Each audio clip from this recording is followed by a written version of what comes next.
परम शांति। देखो, मनुष्य का आयुष जो है, मनुष्य कितना साल तक जिंदा रहेगा, कब मरेगा, कैसे मरेगा, वो उसके कर्म बंधन के आधार से ही आत्मा ऑटोमेटिकली तय होता है। आत्मा का जीवन मृत्यु अपनी आत्मा का कारण शरीर में रिकॉर्ड जो पड़ा है उसके हिसाब से, अपने कर्मों के कारण के हिसाब से तय होता है। कोई 100 साल जिएगा, कोई 120 साल जिएगा, 110 साल जिएगा, कोई 70 साल जिएगा, कोई 60 साल जिएगा, कोई 50 साल जिएगा, कोई जन्मते ही मर जाएगा। तो ये सभी रिकॉर्ड हर कोई आत्मा में अपने कारण शरीर में पड़ा हुआ है कि कितने साल जिएगा, कितने साल तक जिंदा रहेगा, कैसे रहेगा, उसका फ्यूचर क्या है, कैसे मरेगा। ये सब उसके कर्म बंधन के कारण कारण शरीर में रिकॉर्ड पड़ा हुआ है। और जब अचानक उसकी कोई मृत्यु हो जाती है तो वो कर्म बंधन से बाहर होती हैं। कोई अचानक भी कर्म बंधन आता है, जैसे अचानक सूक्ष्म जगत में कोई बहुत बड़ी हलचल है, सूक्ष्म जगत वालों ने अचानक कोई, जैसे कोई सेकंड वर्ल्ड वॉर कराया तो उसमें अचानक कई करोड़ों आत्मा मर गई, तो वो उसी के नया कर्म बंधन बना। कोई किसी के साथ कर्म बंधन से, जो धरती पर तो सूक्ष्म जगत वालों का राज है, इसलिए मनुष्य आत्माओं का वो अपने फिर कि मुझे 100 साल में मरना था और मैं तो सेकंड वर्ल्ड वॉर में तो 50 साल का था, 40 साल का था, कोई कहे मैं तो 20 साल का था, कोई कहे 10 साल का था, कोई कहे मैं 1 साल का था। तो वो वहाँ अचानक जो, जैसे वर्ल्ड वॉर जैसे या नेचुरल कैलेमिटी आती हैं या कोई अचानक जब मौत आती है तो उसमें उसका कर्म बंधन भी काम नहीं आता। इसलिए कई हर कोई कोई कर्म बंधन आया या अचानक मौत आ गई, ऐसा नहीं है।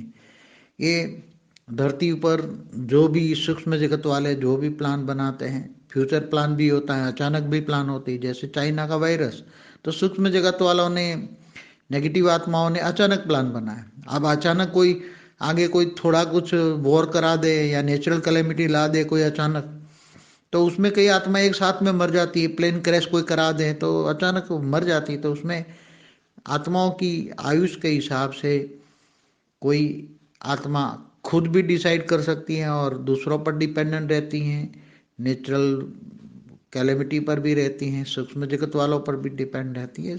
मतलब कई तरह के फैक्ट्स एंड सर्कमटेंसेस धरती पर जो हैं, कई प्रकार के सर्कमटेंसेस होते हैं, इनके अधीन आत्मा होती हैं।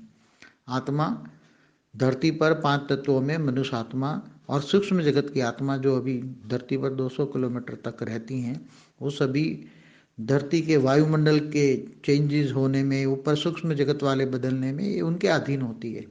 उसमें कभी कभी अपना भी कर्मों का हिसाब किताब नहीं चलता।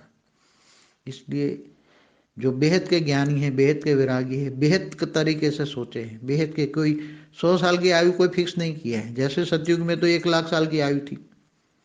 सतयुग में पृथु राजा ने भी 40,000 साल धरती पर राज किया था। और त्रेता के अंत में भगवान राम ने 12,000 साल राज किया था। तो त्रेता में भी अंत तक काफी आयुष था। द्वापर, पूरा द्वापर देखो, आयुष धीरे धीरे कम होता गया, कम होता गया। फिर कलयुग में तो आप अलग अलग आयु हो गई। क्यों आयु कम हुई? क्योंकि सतयुग में वायुमंडल सतोप्रधान थी, सोच अच्छी थी, नेगेटिव रिएक्ट नहीं थी, कारण शरीर अच्छा था एकदम। कारण शरीर में कर्म बंधन कम था। जो भी आत्माएं सतयुग में आती गई तो कर्म बंधन के कारण कारण शरीर अच्छा था, नेगेटिव का कर्म बंधन नहीं था, तो आयुष लंबा था, कोई नेगेटिव सोच नहीं थी। धीरे धीरे वही आत्मा और दूसरी आत्मा ऊपर से आने लगी, सूक्ष्म जगत से और आत्मा आने लगी। सतयुग में अंत में काफी आत्माएं आई, फिर त्रेता में आई, फिर त्रेता में थोड़ा थोड़ा कर्म बंधन में आत्माएं आने लगी और कर्मों में थोड़ा गड़बड़ होने लगी, कर्म बंधनों में गड़बड़ होने लगी। तो त्रेता में आयुष धीरे धीरे कम होता गया, त्रेता के अंत तक काफी कम हुआ। फिर द्वापर में और गड़बड़ हुई, कारण शरीर में बहुत रिकॉर्ड बहुत गड़बड़ हुआ, कारण शरीर में नेगेटिव रिएक्शन आए, कारण शरीर में नेगेटिव रिकॉर्ड आया। और ऊपर से भी और सूक्ष्म जगत से और भी धरती पर आत्माएं आती गई, आती गई, आती गई। और कलयुग में तो आप देख रहे हो, कलह युग माना लड़ाई झगड़ा, तो कलह माना संकल्प में आत्मा की नेगेटिविटी के कारण सूक्ष्म शरीर हो या स्थूल शरीर हो, सभी डैमेज होता है। सूक्ष्म शरीर भी डैमेज होता है, स्थूल शरीर भी डैमेज होता है। इनके कारण कर्मों के कारण होता है। आत्मा जब ऊपर के लोकों में चले जाती है और फ्रेश होके आती है, एकदम आत्मा ऊपर महालोक में जाके तपस्या करके फिर धरती पर आती है। कई कई जनलोक में से भी आत्माएं नीचे आती हैं, जनलोक तपलोक से भी कई आत्मा धरती पर आती हैं।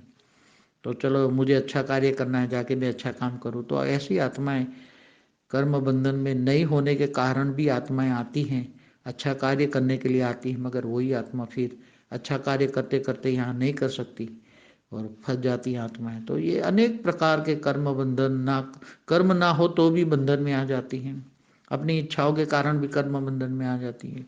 तो मौत, मौत का कारण अनेक है, अनेक मौत का कारण है। मनुष्य आत्मा की स्थूल शरीर का मौत होता है, सूक्ष्म शरीर तो साथ जाता है, ये तो सब जानते हैं ज्ञानी। तो आत्मा, आत्मा तो अजर अमर अविनाशी कही जाती है। मतलब ब्रह्मांड वाली आत्मा है तो ब्रह्मांड तक तो आत्मा रहेगी रहेगी, जब तक ब्रह्मांड में रहेगी। इसलिए महाब्रह्मांड वाली आत्मा है तो महाब्रह्मांड का जब तक आयुष्य है, महाशिव महाकाल बन के जब अनंत कोटि ब्रह्मांडों को अपने रोम रोम में संभालेगा, तब तक वो आत्मा रहेगी। तब तक वो ब्रह्मांड में भी वाइंड अप नहीं होगी। ब्रह्मांड वाइंड अप होगा मगर वो आत्मा निकल के दूसरे ब्रह्मांडों में चली जाएगी या गैलेक्सी के सेंटर पॉइंट में चली जाएगी, महाब्रह्मांड के सेंटर पॉइंट में चली जाएगी। तो ये अति गुई बात है। उसको मतलब कोई कहे कि मनुष्य आत्मा ने 100 साल, नहीं, 100 साल कोई फिक्स किसी ने नहीं कहता, और कोई भी फिक्स नहीं करता। कोई भी जन्म मृत्यु कोई ऊपर वाला कोई फिक्स नहीं करता। हर कोई आत्मा ही अपने कर्म बंधन के कारण उसका जन्म मृत्यु फिक्स करती है। ऑटोमेटिक फिक्स होता है, ऑटोमेटिक फिक्स हो जाता है, ऑटोमेटिक जीवन चलता है, ऑटोमेटिक कर्म बंधन आता है, नए कर्म बंधन भी बनाती है आत्मा, नए कर्म बंधन भी बनाती है। परम शांति।